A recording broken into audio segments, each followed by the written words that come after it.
اشرف غني وایي نظام یوازې د خلکو د ارادې په اساس تلپاتې کیدی شي. دا چې څنګه ولې ملګرو که تاسې هم غواړئ چې پوه شئ د ویډیو تر پای سره پاتې شئ او د تازه او مهم خبرو لپاره در سره پښتو وایس نیوز چینل سبسکرایب کړئ. اشرف غني وایي نظام یوازې د خلکو د ارادې په اساس تلپاتې کیدی شي. د افغانستان پخوانی ولسمشر محمد اشرف غني وایي تاوتریخوالی او د عمل سختوالی په افغانستان کې ثبات نشي راوستلی او یوازې هغه نظام چې د خلکو د ارادې په اساس منځته راغلی وي تل پاتې کیدی شي.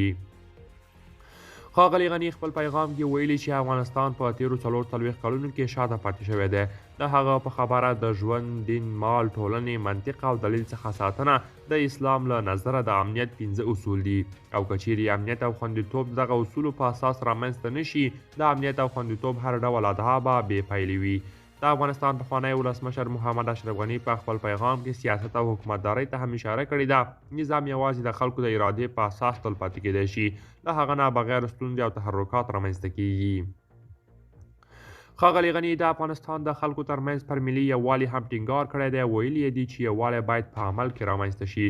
دغه یووالی له مشورې پرته، له بحث پرته او له آزاد انتخاب پرته نشي رامنځته کیدی.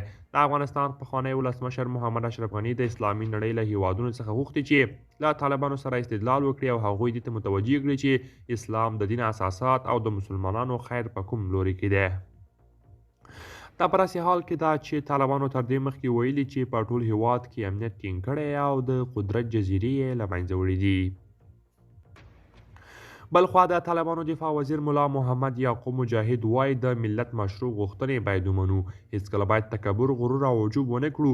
په هر وخت کې باید د ملت مشروع غوښتنو ته لبیک ووایو.